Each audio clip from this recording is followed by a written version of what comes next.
Осы екі бастың атақты деген асабасы болсын, әншісі болсын, осы менің қолымнан өткен бәрі.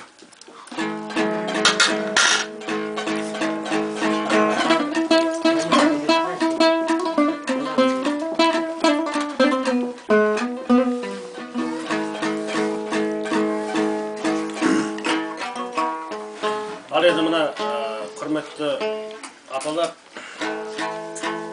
енді мына баяғыда Төле би атамызға сұрақ қойыпты ғой. Оу, баба, жол бастау қиын ба? Әлде сөз бастау қиын ба? Әлде қол бастау қиын ба деп. Сонда бабамыз айтады дейді: шырағым, жол бастау оңай, артыңнан ерген елің болса, қол бастау оңай, артыңнан ерген көк найзалы ерің болса, сөз бастау қиын депті.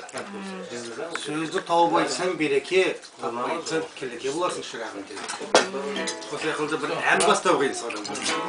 Содан кейін қостау қиын, Естай атамыз айтқандай.